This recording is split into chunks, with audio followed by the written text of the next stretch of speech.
May mga gabi na hindi na dapat inabot ng umaga. May mga baryong na tila nilamon ng hangin. At may mga taong mas piniling tumalon sa dagat kaysa marinig ang tawag ng gutom. Pagkaraan ng paggising ng mga nilalang sa kagubatan. At matapos muling tumunog ang kampana mula sa kailaliman. Unti-unting nagsimulang mamatay ang buong panay. Dahil sa unang pagkakataon matapos ang maraming siglo. Sumikat muli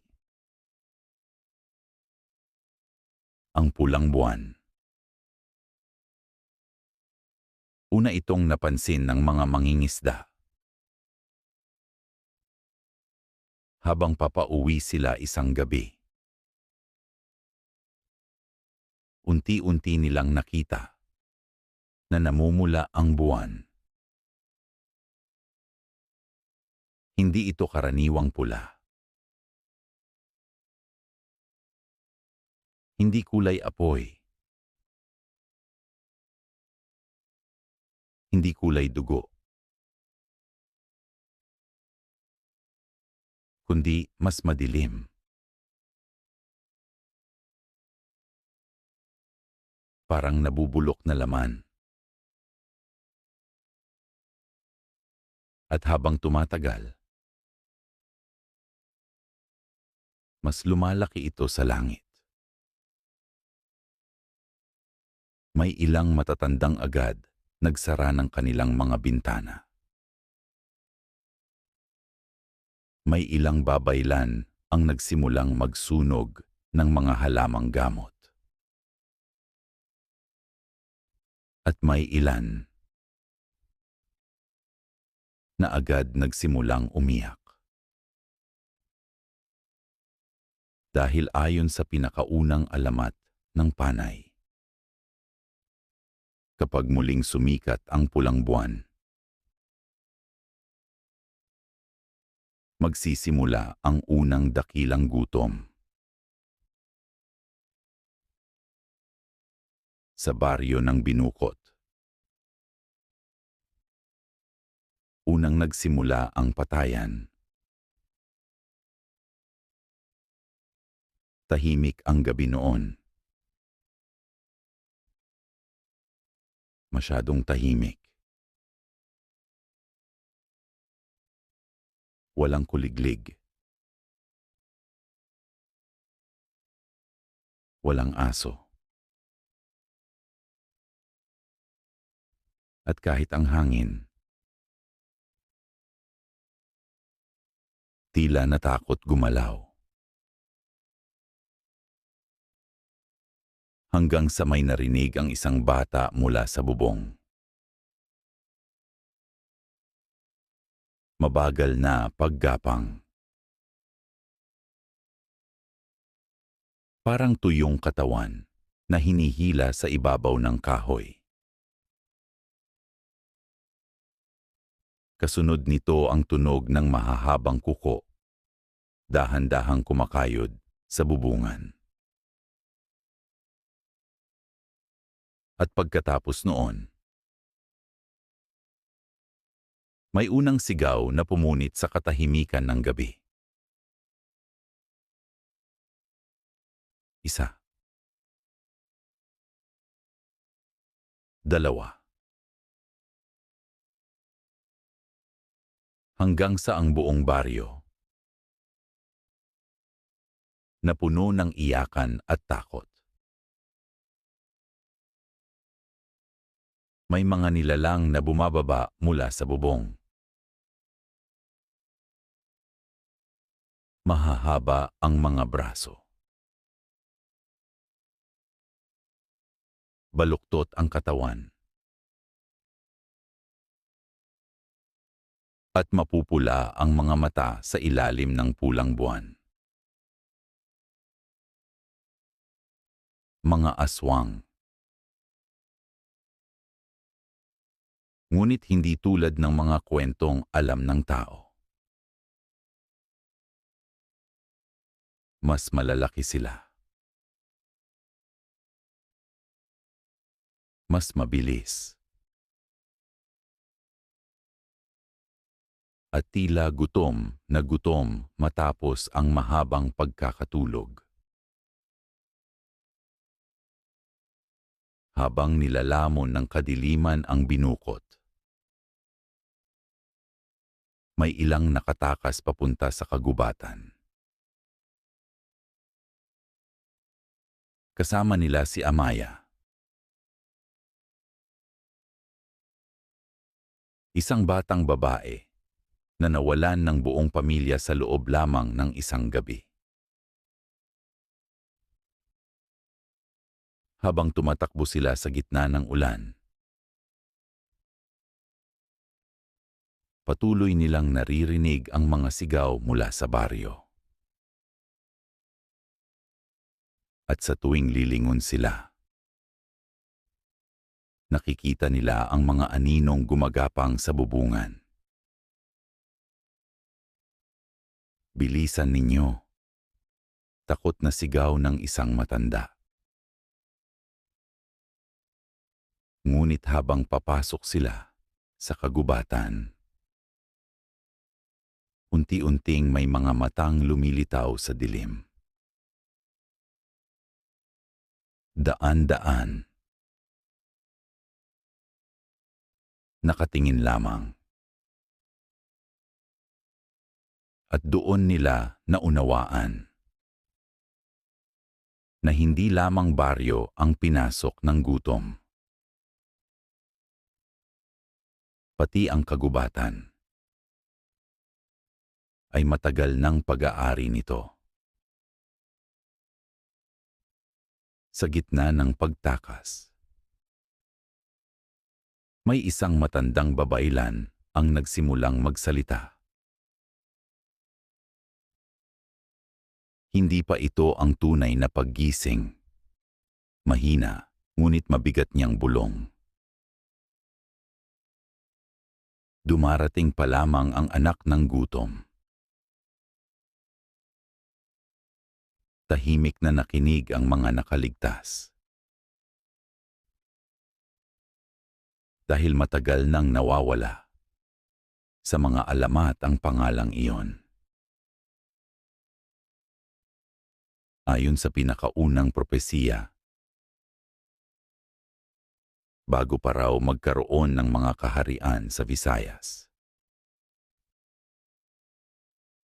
may isang nilalang na ipinanganak mula sa gutom ng tao. Hindi ito tao. Hindi rin espiritu.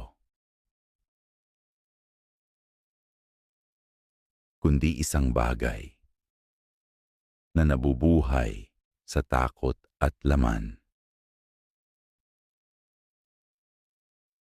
At kapag sumikat muli ang pulang buwan, magkakaroon ito ng katawan.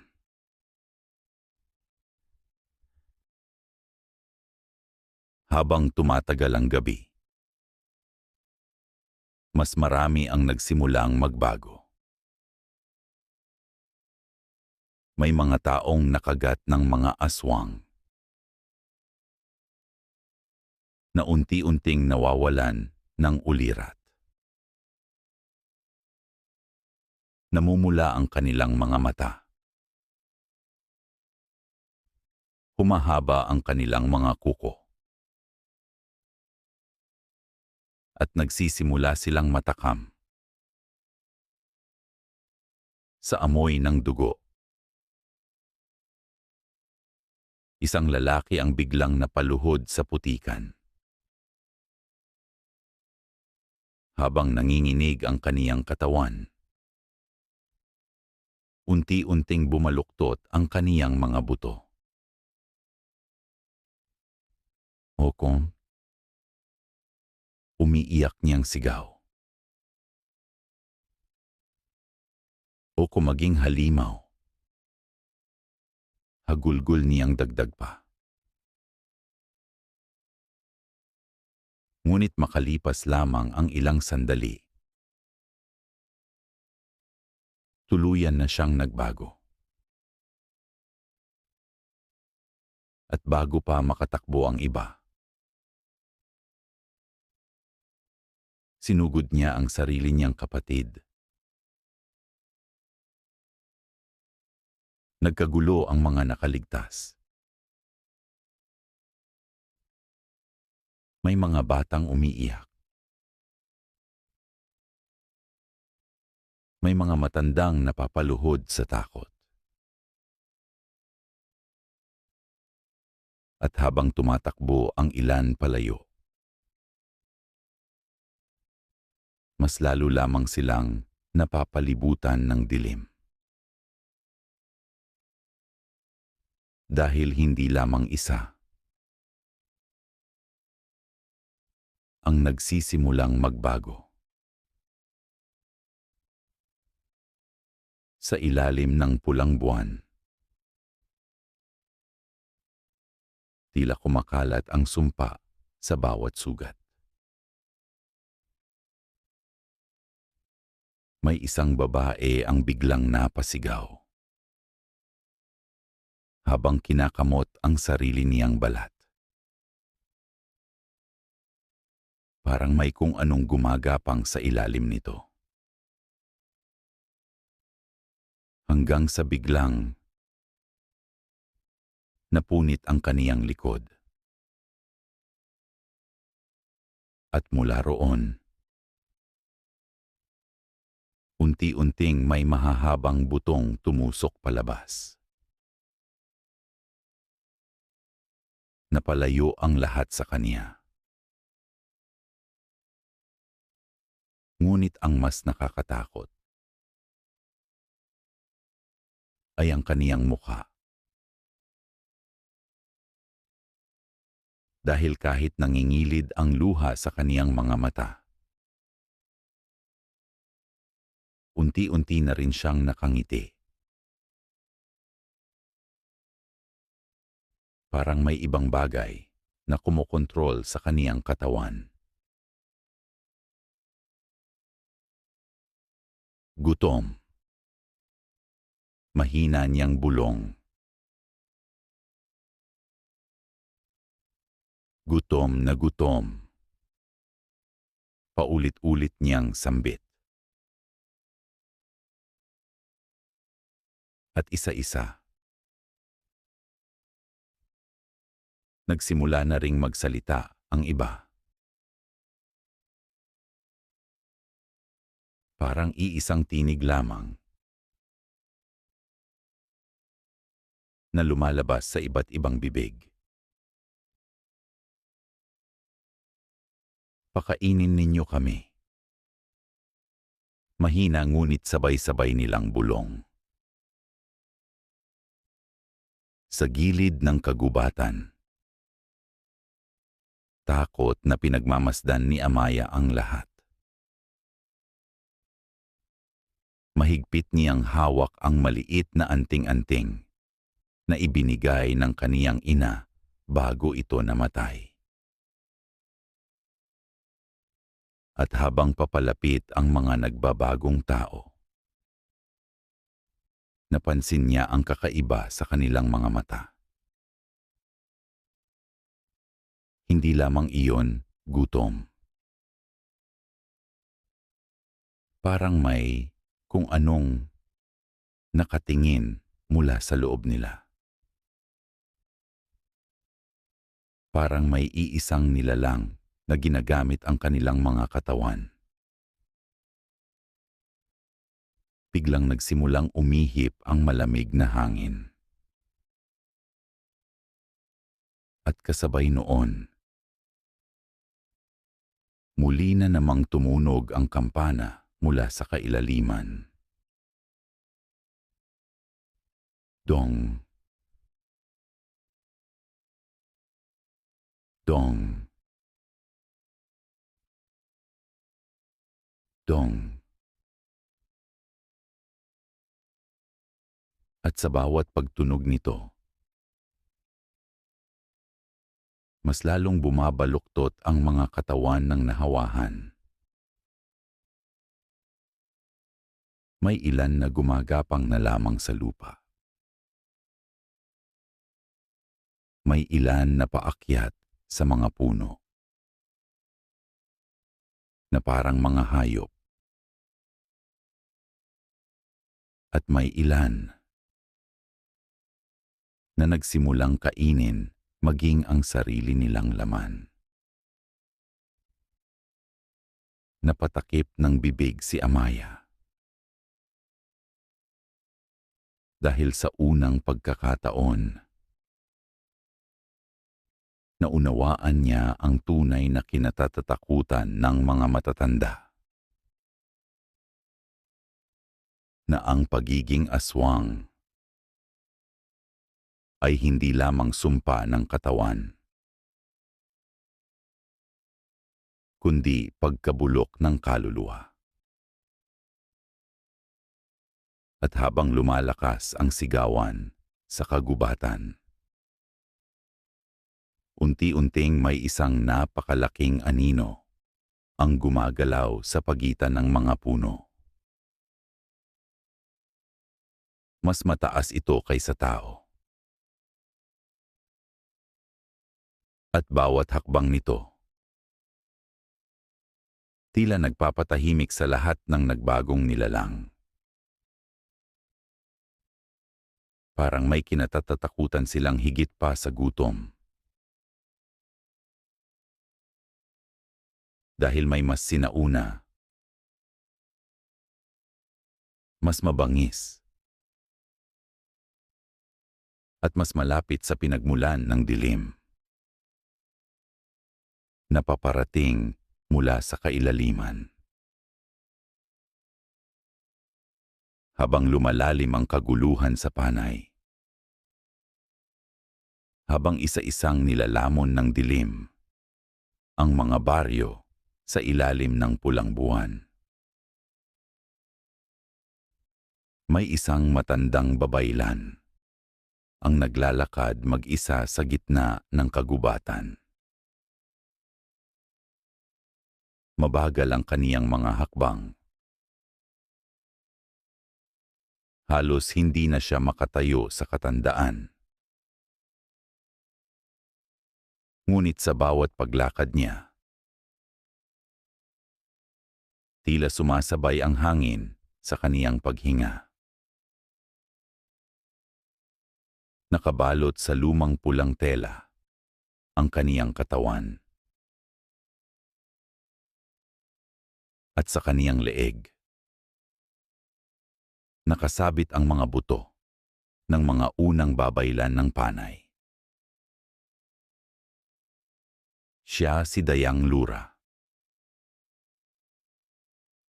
Ang huling tagapag-ingat ng sinaunang ritual. Ang huling nakaaalam kung paano muling ikukulong ang gutom.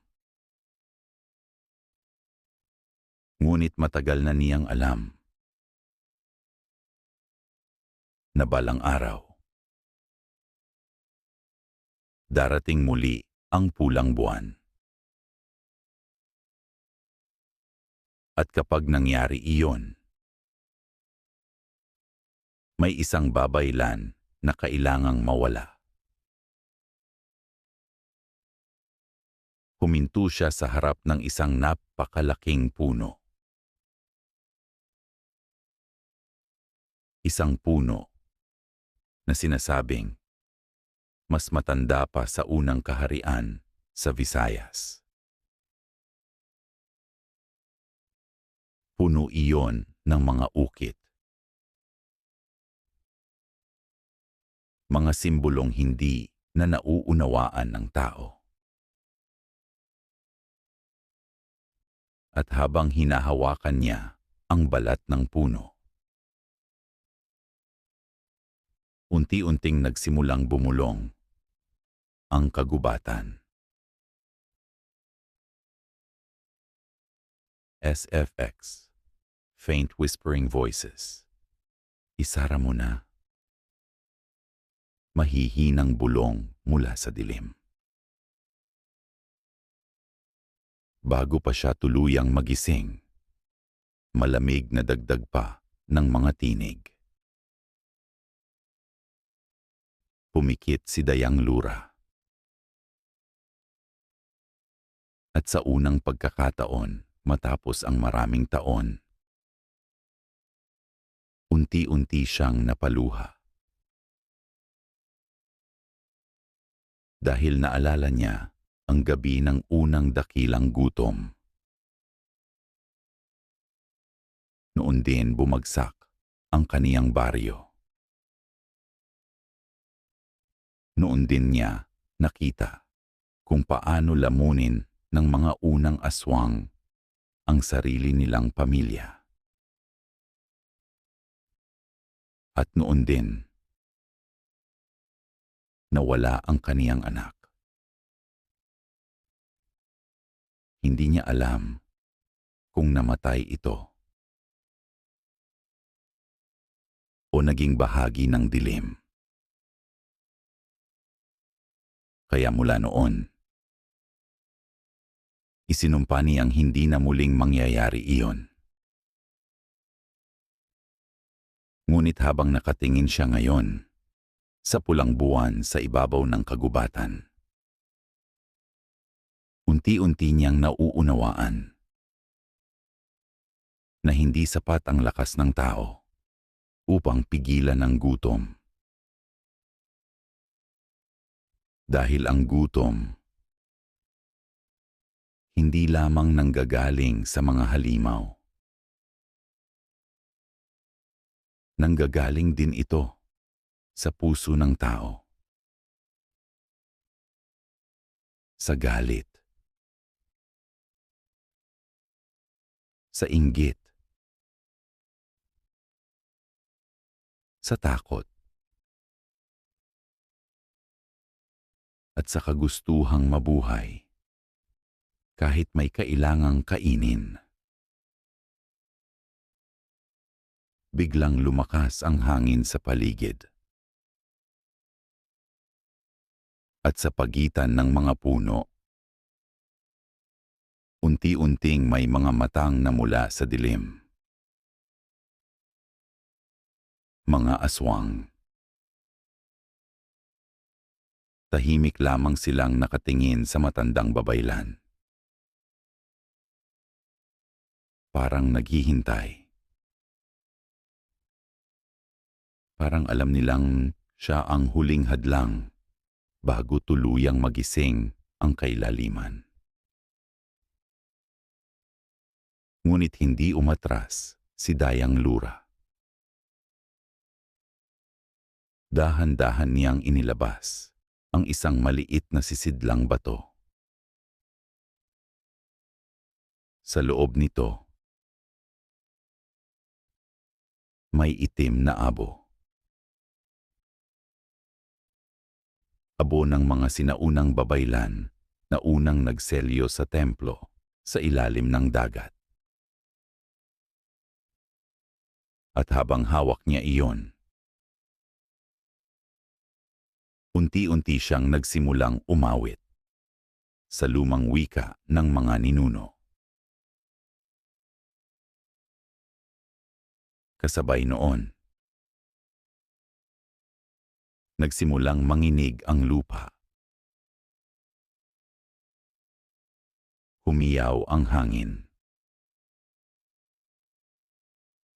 At isa-isang umatras ang mga nilalang sa dilim. Dahil alam nilang nagsisimula na ang huling ritual. At habang nakatingin si Dayang Lura sa pulang buwan, mahina siyang napangiti. Hindi dahil wala na siyang takot, kundi dahil alam niyang matapos ang gabing iyon, hindi na siya magiging tao. dahil upang maisara muli ang kailaliman, kailangan niyang ialay ang huling bahagi ng kaniyang pagkatao, kasama ang ilang nakaligtas. Nagtungo si Dayang Lura sa dalampasigan ng binukot. At habang papalapit sila sa dagat, mas lumalakas ang kampana mula sa kailaliman. Dong, dong, dong. At sa bawat pagtunog nito, parang may kung anong gumagapang sa isip ng tao. May ilang nakaligtas ang biglang napaluhod. May ilan namang nagsimulang marinig ang bulong ng kanilang mga yumao. Sumama ka na sa amin. Mahina ngunit malamig na bulong mula sa dilim. Ngunit nagpatuloy ang huling babaylan. Dahil alam niyang kapag hindi nila naisara ang pintuan sa ilalim ng dagat, lulubog sa dilim ang buong Visayas. At nang umatras ang tubig dagat dahil sa malakas na lindol, unang nasilayan ng mga tao ang templo sa kailaliman. Napakalaki nito. Mas matanda pa sa anumang kaharian sa Visayas. Puno ng mga simbolong hindi maintindihan ng tao. At sa gitna nito, may napakalaking pintuang yari sa itim na bato. Ngunit ang mas nakakatakot ay ang bagay na nasa likod ng pintuan. Dahil habang lumalakas ang kampana, unti-unting may paghinga na naririnig mula sa kailaliman.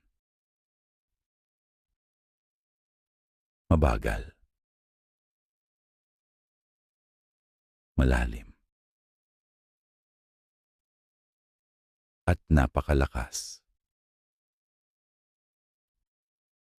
Parang isang nilalang na matagal nang naghihintay magising.